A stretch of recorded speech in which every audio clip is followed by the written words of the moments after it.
В оборонном ведомстве состоялось торжественное мероприятие, посвященное национальному празднику Дню Республики, где министр обороны генерал-полковник Руслан Жаксылыков вручил государственные и ведомственные награды военнослужащим за вклад в обеспечение обороноспособности страны, образцовое исполнение воинского и служебного долга. 33 военнослужащих вооруженных сил указом президента были удостоены государственных наград. Также приказом руководителя оборонного ведомства 37 офицеров получили воинские звания досрочно. Министр обороны пожелал военнослужащим крепкого здоровья, благополучия семьям и новых успехов в службе.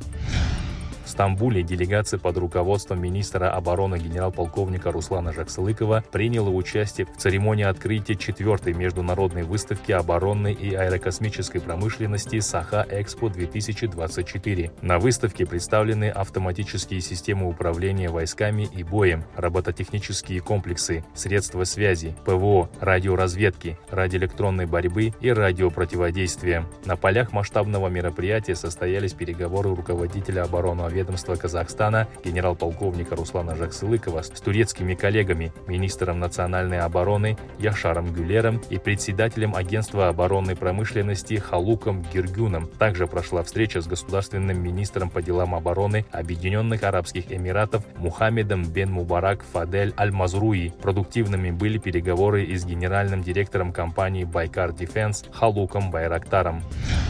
Начальник Генерального штаба вооруженных сил генерал-лейтенант Султан Камалетдинов побывал в Абайском и Усть-Каменогорском гарнизонах. В Семее первый замминистра обороны вручил боевое знамя бригаде теробороны. Торжественная церемония вручения боевого знамени прошла на Центральной площади. Зачитав текст грамоты Верховного главнокомандующего вооруженными силами Республики Казахстан Касым-Жомарта Токаева, боевое знамя было вручено командиру войсковой части 99-280 полковнику Муслиму Кузубаеву. В Усть-Каменогорском гарнизоне первый заместитель министра обороны ознакомился с инфраструктурными объектами войсковых частей.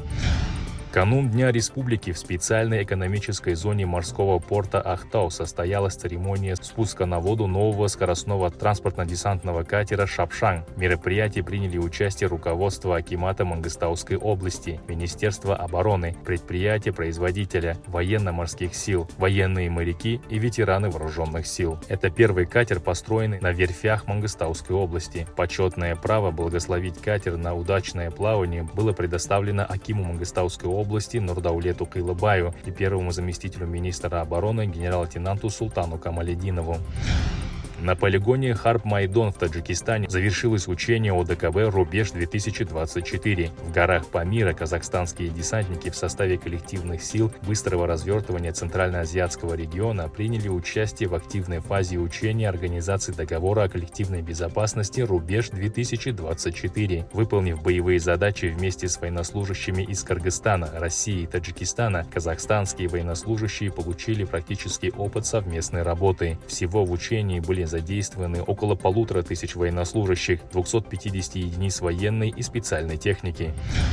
На учебном полигоне под Брестом завершилась тактико-специальное учение «Лесное братство», в котором приняли участие военнослужащие десантно-штурмовых войск вооруженных сил Казахстана. Особенность учения заключалась в том, что подразделения десантно-штурмовых войск Казахстана отрабатывали разведывательные задачи с представителями сил специальных операций Республики Беларусь в условиях лесисто-болотистой местности. Напомним, что в тактико-специальном учении «Лесное братство-2024» приняли участие около 50 военнослужащих десантно-штурмовых войск Казахстана.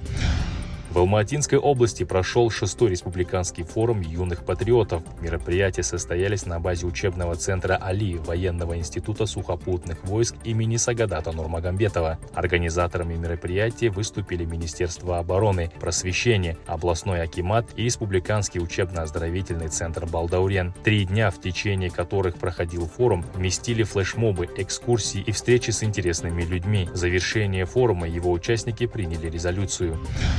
Командование Актауского гарнизона встретилось с солдатскими матерями. В Департаменте по делам обороны Мангыстауской области прошло заседание круглого стола. На нем были обсуждены вопросы условий службы солдат срочной службы и обеспечения их морально-психологического благополучия. В ходе мероприятия прозвучали замечания, предложения и вопросы, на которые были даны соответствующие разъяснения. По итогам обсуждения стороны наметили дальнейший план действий. На прошедшей неделе председатель комитета солдатских матерей проверила условия службы солдат Карагандинского гарнизона. В войсковых частях руководитель комитета солдатских матерей Аналар Жирега Лилия Хайрулина изучила бытовые условия, качество питания и организацию досуга солдат. Представитель общественного сектора проверила состояние казарм, бытовых помещений, исправность системы видеонаблюдения. В беседе с солдатами она поинтересовалась качеством питания. Руководитель комитета солдатских матерей также встретилась и побеседовала с родителями, чьи дети только отправляются на срочную службу. В этот день из областного сборного пункта Департамента по делам обороны провожали 35 новобранцев в Атар. На военном пирсе в Ахтау 173 моряка военно-морской базы, отслуживших установленный срок, торжественно попрощались с боевым знаменем военно-морских сил. В течение года они проходили службу в составе десантно-штурмового батальона морской пехоты, в дивизионе разнородных кораблей и в комендантской роте военно-морской базы. В области Абай определили лучшего борца в турнире «Жас Сарбаз Барса». Состязания юных батыров прошли в Семее в специализированной детско-юношеской спортивной школе Олимпийского резерва номер 1 имени Жаксылыка-Шкемпирова. Владение техникой в схватках на ковре продемонстрировал 21 спортсмен из Астаны, Абайской, Восточно-Казахстанской, Жетысусской и Павлодарской областей. По итогам соревнований чемпионский титул завоевал спортсмен из Абайской области Ярасыл Нурахметов. Серебряным и бронзовым призерами стали павлодарцы Алмаз Рыспеков и Тимиртас Файзулла.